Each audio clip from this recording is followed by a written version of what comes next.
Welcome to the Parenting with Confidence podcast.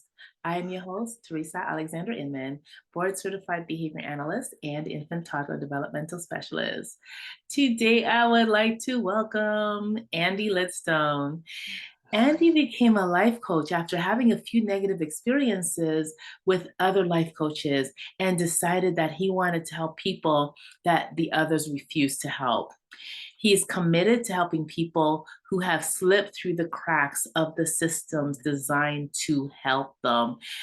Andy, thank you for that because it's so important because too many of us slip through the cracks. And thank you for being Yes, there for us. you're welcome. It's my pleasure. Thank you for inviting me onto your podcast. I love being here.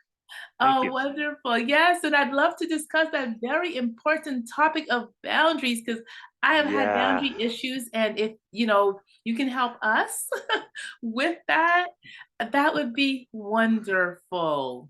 yeah, Yeah. perfect. Yeah, um, So, boundaries is so important. Most of us don't understand what our lack of boundaries is costing us in our lives, and yeah, and it's incredible what freedom we get when we figure out how to set boundaries that work. Right? Yeah. yes, I want to do that because sometimes somebody will call me, say, "Can you come over and help me?" And I'm just like, "Yeah." I'm running before I even the answer's all out of my mouth because of Yeah. course it's always yes.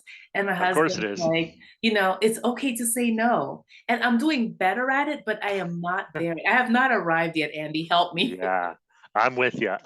That's where I spend a lot of my life. That's where I spent most of my life is just saying yes to everybody. I not because I felt like like as obliged to, like I had to, like I needed to, but I saw so many people saying no to things they didn't need to say no to. And I didn't want to be like that. I wanted to be somebody who said yes to as many things as I could. And it turned out that I was saying yes to more things than I could. Yes. I didn't know as many as I could what that even meant. Yep. No, I am right there with you. My mom used to tell me I try to do 24 hours worth of whatever in 8 hours, Yes. and it just wasn't working. So yeah, I had to learn, to start saying Yeah. no. So you talk about unconditional boundaries. What is an unconditional boundary? So an unconditional boundary has one basic definition. It doesn't matter who's on the other side of the boundary. The God. boundary holds. If you're talking about partners, some of my clients have gone through two or three partners. So they struggle because they figure they have to set brand new boundaries with each partner. Unconditional boundaries don't care who's on the other side of the boundary. They don't care what the situation is. They don't care who it's about. There is no conditions as to when this boundary is appropriate and when it's not. Okay, so it could be a partner, your child, your just anybody, mother, father, whoever. Coworker, family member, anybody. Yes. Gotcha. Yeah. So can you give us some examples of unconditional boundaries? Yeah. So with parents specifically, unconditional boundaries generally apply to all the children, right? Mm-hmm. We generally have, well, I know I did. I had two children, and we generally have children who don't always act the same, right? We might have boys and girls. We might have, boys with different personalities and girls with different personalities, so they don't always act the same. Mm. But the boundaries apply to all of them. When I say 1 hour of screen time, that doesn't mean the oldest one, just because he gets to stay up a little bit longer, gets an extra half hour of screen time, Oh, gotcha. right? Like my mom used to let me stay up a little bit longer because there was a TV show that my teachers wanted me to watch Mhm. that came on right as my brother and sister went to bed. Right. So I got to stay up and watch that particular TV show. But if I was doing anything else, I went right to bed. Gotcha. Okay. And Right. that makes That's so much sense. Yes. right. And so the unconditional version of that is that my brother and sister had the same rules. If there was some reason they needed to stay up, they could stay up to do that thing. Mhm. But if they did anything else, they went right to bed. And they didn't like it because they thought I was staying up just watching TV. Right. Right. But it was a specific educational historical program that I was trying to watch. Right. that my teachers wanted me to see for the specific grade that I was in. So that's what I mean by unconditional. It applies equally to all of them, even though it might not necessarily be relevant to some of them. You know, my daughter used to sneak out a lot. My son's a homebody, so he wouldn't sneak out anywhere. And if he did, it would be to climb on his windowsill onto the roof of our house. Right. So he wasn't going anywhere. Right. However, the rule applied to both, right? When you sneak out, these are the consequences. And that includes if you go to the roof of the house or if you're running off to the park to play with your friends. I don't care what you're doing. Ah, gotcha. So he left the bounds of the home because that was the Yes. boundary. Do not sneak out. Okay. Right. Do not sneak out. I need to know where you are and know that you're safe. Yes. Roof of the house is no safer. As a matter of fact, probably less safe than the playground. So true. You could slip and fall. I mean, come on. Exactly. I mean, he never did, and he did it a Right. lot, but he still, that was the point. The boundaries apply. Right. Awesome. So, Thank you for that example. It's wonderful. yeah. And the other part of unconditional boundaries is it's designed to help us connect to people.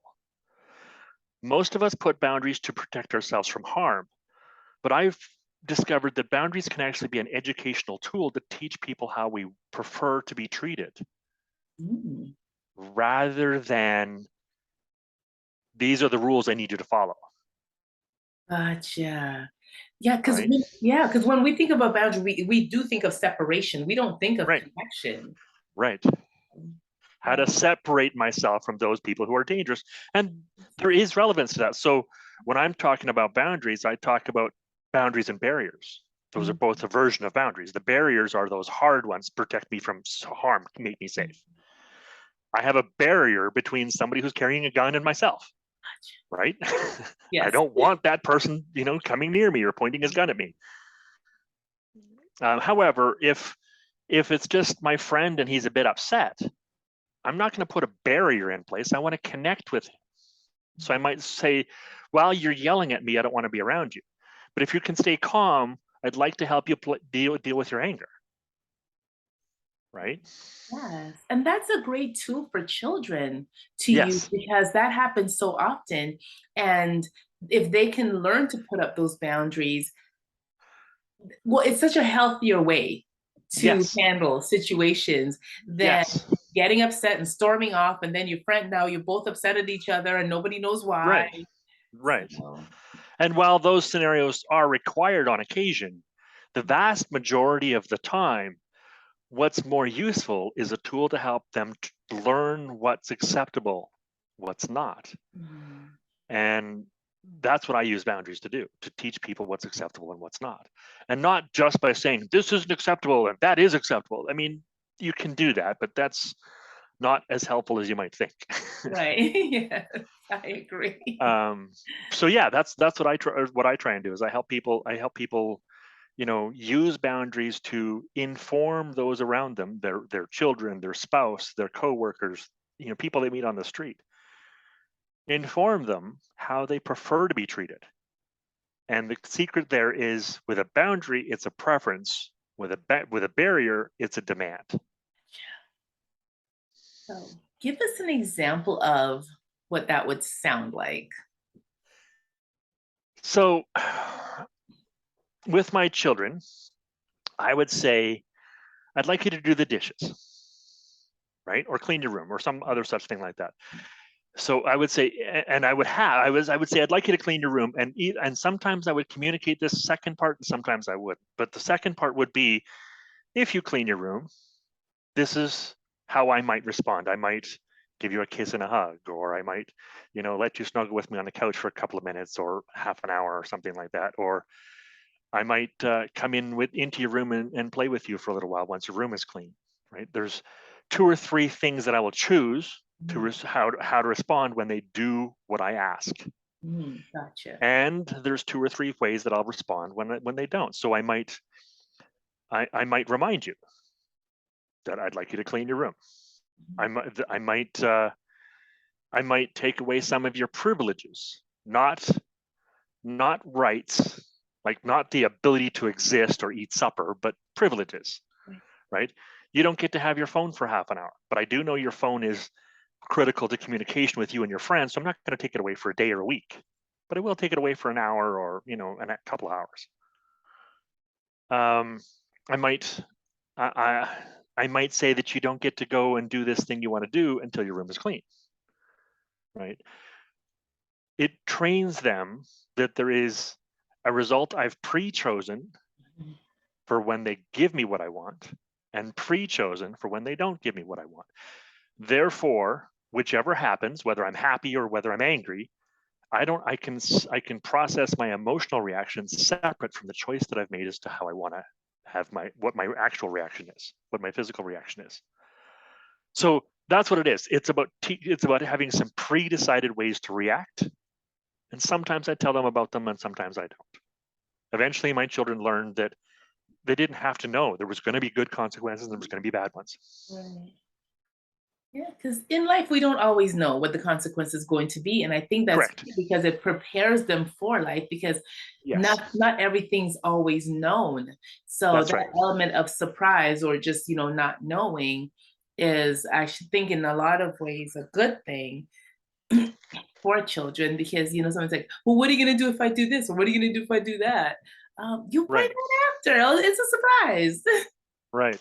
Now, sometimes I do tell them, but sometimes so that's the idea, right? Is Yes. they don't know. Am I going to tell you or am I not going to tell you? Right. And in my field, actually, we've learned that strengthens behavior. When they don't know when it's coming, that actually Yes. strengthens the behavior. Because if you know what's coming, when it's coming, your behavior is going to increase just before the thing happens and Yes. decrease right after. But it keeps it steady when they have no idea when they're Yes. going to get that reward, Yeah. reinforcer, or consequence. Yeah. Exactly. Exactly. So that's the kind of the second thing that makes my boundaries a little bit different than a lot is I do focus on the reward portion as well. Now, of course, when we're talking barriers, when we're talking demands, there isn't a reward for that because by the time we get to a demand stage, there isn't, it's not a request anymore, Yeah. right? This is something, look, this has to happen. And if it doesn't, here's some major consequences. Exactly. Those are more in place for, couples, Mm. when there's abuse involved or something like that. Right. So yeah, that's what makes my boundaries a little bit different. And it really does help parents connect to their children, helps to teach them while also loving them. Okay, boundaries. How are they loving? Because there are a lot of people who think if they have a boundary, then they're inhibiting their child from experiencing life, or they're being mean to their child, or it's Right. not fair. If they can do it, why not? So help us. How are Right. boundaries loving? That positive reinforcement part. Mhm. They know why they're getting it now. There's a reason for it. They can earn it. Mhm. So if I want to snuggle on the couch with my mom or my dad and they're having kind of a miserable mood, I can just go snuggle with them or ask, but they might be not in a good mood and not want to. But if there are boundaries in place, I know there's something I can do that will trigger them cuddling on the couch with me. Even if it's not in their mood, they'll be like, oh, wait a minute, my child just did this thing. And that means that they get this reward. And I want to reinforce that. So I'll give them this reward. And it just happens to have a positive effect on both people, right? So Hmm. that's where it's loving. The child then gets some say in influencing your life as the parent. They get to have some say in helping you have the life they want you to have. Oh, wow. See, that I honestly never put those two together like that, just Yeah, having that, like the child having some say in the yeah, situation. And that's really important because it gives them a sense of control. And who doesn't want a sense of control, right. In the right? coaching world, we use empowerment to say that. Yeah, it Yes. empowers the child. There you go. Yes, It, yes. it yeah, it gives them some authority. Now, not Mhm. much, but it gives them Right. some, right? And as they get older, a 16-year-old is going to have a little more authority than a 6-year-old, Yes. right? And that's the point, is we evolve our boundaries as we go so that they can have some influence in our lives, we can have some influence in their lives, and it's less about control and more about influence. Absolutely awesome. And thank you for correcting my verbiage. No, that's fine. That's fine. Yeah. It's the English language versus the coaching language, right? It's the lingo of our business. Yes, yes. And it's important though, because I think those distinctions are really important because control doesn't sound exactly fun. It So doesn't. Yeah, yeah, exactly. yeah, Yeah. yeah. And so it is, I've noticed that it is an easy way to help people connect with us. Plus, it takes all the pressure away from us with who do I let in and who do I don't. Mhm. If like if I'm now, if we get out of the realm of children for a minute, if we get into like adult relationships or even relationships between children, between peers, we can say, if I set some boundaries about this is how I want to be treated, and I make it clear either with my words or with my actions that that's how I want to be treated, then people get to choose whether or not they want to be involved in that or not. I don't have to judge whether or not you're a good person. I don't have to be a good judge of character. Mhm. Some of us are, some of us aren't. I don't need to have that skill. I can use it, but I don't need it. That is amazing. And then that also, I think it conveys respect for the other Yes. person. Yes. Yeah. It Yeah. gives them a chance to decide if they want to be involved. And if this is how I want to be treated, do they want to do that or do they not? If they don't, well, there's plenty of other people to be friends with. And if they do, come on in, welcome and loving, Yes, right? lovely. Yeah, thank you. Now, when would you set up a boundary? Whenever there's a situation that isn't clearly understood already, which is virtually all the time. Like nearly no situations are clearly understood, right? Right. Especially with children. They have difficulty understanding situations most of the time, and they're growing and evolving every single day. So their own boundaries change on almost a daily basis, Mhm. right? And so setting up boundaries is something that when you see there is a situation happening that you would like to influence, you'd like to get a handle on, you might say, not control per se, but get a handle on. Mhm. Especially with our children, if you see your child has taken something out of the fridge that they weren't welcome to have, right? You don't want to call it stealing because it's their fridge as much as yours, Right. but at the same time, it could evolve into that if we Mhm. don't teach them some lessons. So a boundary. This is how I act when you do it. This is how I act when you don't. You know, and sometimes we communicate those consequences, and sometimes we don't. Sometimes we don't even communicate the barrier or the boundary, like the actual line in the sand. Yeah, we don't, and then we get upset when they do it. Then wonder why did they Right. do it? Right. Exactly. So and yeah, and that's the point, is helping them to clearly understand what it is that is our request, what our request is in a clear and concise manner. Concise is important. Parents especially, but most people like to give a lot of explanations. Mhm. I don't have the money and we can't afford it, and I got to go to work, and there's time and there's money and there's resources and there's tired and there's all these things going on, and I just don't. And the 6-year-old's going, huh? Right. What's that all about? Are you saying yes or are you saying no? I don't get it. Right? Oh my goodness. Yes. So how So would you do that then? concise, Yeah. concise. I'd like you to do the dishes, please. I'd like you to do the dishes, please, before X o'clock, whatever that time is. Yeah. And then again, that's a boundary inherent in that because you're like before this time. So Right, yes. right, right. Awesome. Yeah, and so yeah, it's just a matter of say, look, I'd like you to have the dishes done, before you go play, or before this time on the clock, or before supper time or dinner time, or whatever the case may be. And then if and especially right off the bat, it's more useful to communicate the decisions on both sides. If you do so, these are the 2 or 3 things that I might do. I might choose one of those, Mhm. right? And if you don't, here's the 2 or 3 things I might choose to do. And thank you for that. And I want to add to that though, those things you'd want to implement them right away, right? So the things that you Yes. said you're going to do, it's like I said I was going to do it, but give me a few minutes or give me, I'll maybe tomorrow. If it's Yeah. going to mean something, if it's going to work, it should Yes. be done immediately. So choose something that can be done right away. Yes? Right. Yes. Yes. Because one of the things that my mom used to do is she would promise to take us to the carnival or something next summer. Do you know how many times I could mess up before next summer? Right.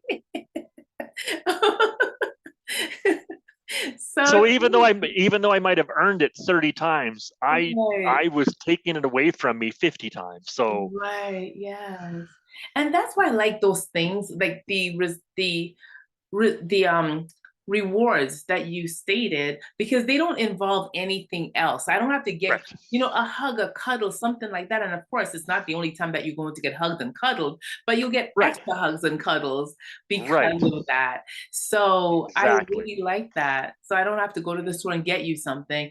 And Yeah. we want children to feel more, Yes. socially and human connection, then we want Yes. to give those extrinsic things, like, those things that you have to buy or, to Or give earned them. somehow. Yeah. Exactly. Yeah.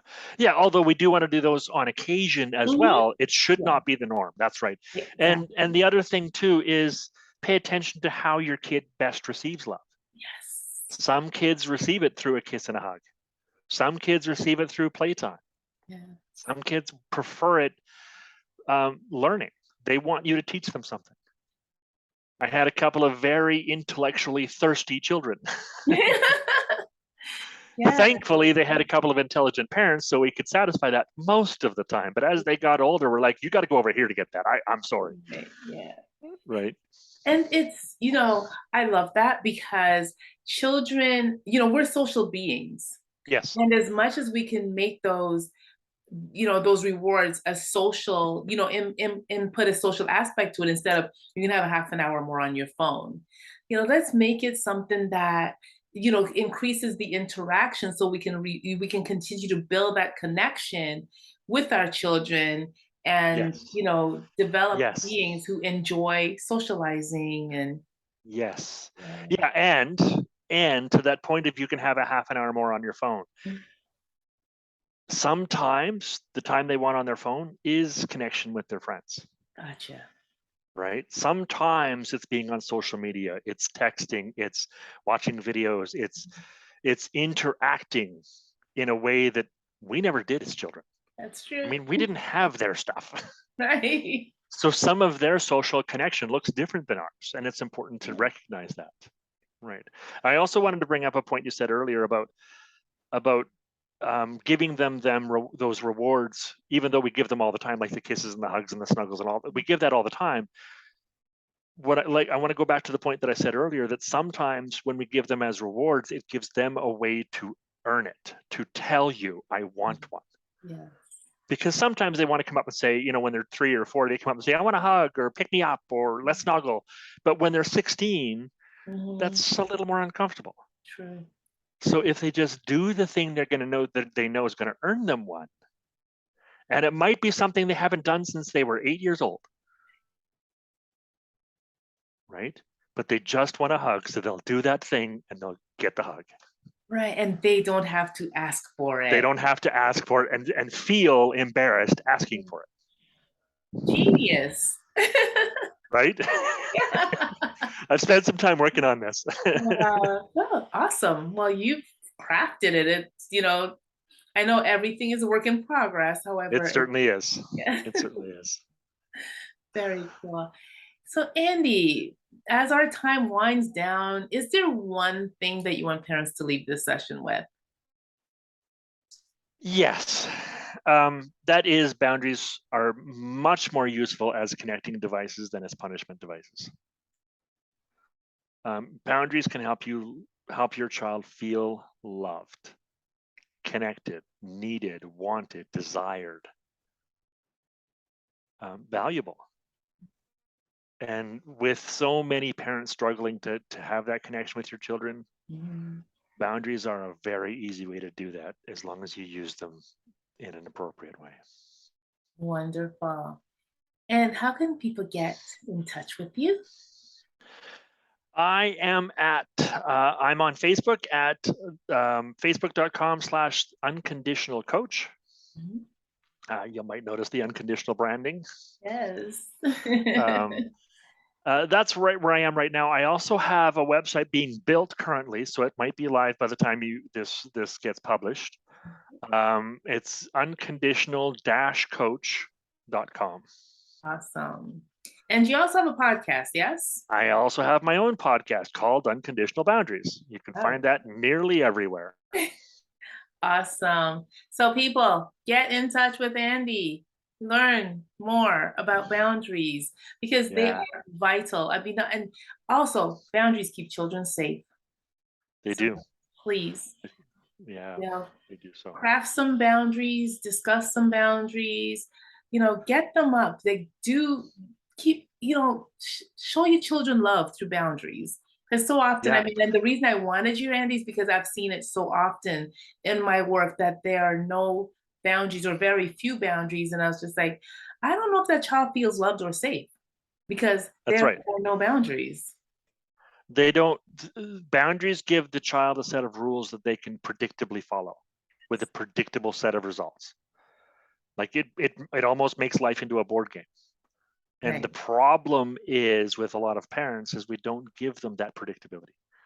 We've experienced life as chaos, so we're just like, well, I don't know what to give my child. Life is chaos, so I can't give them.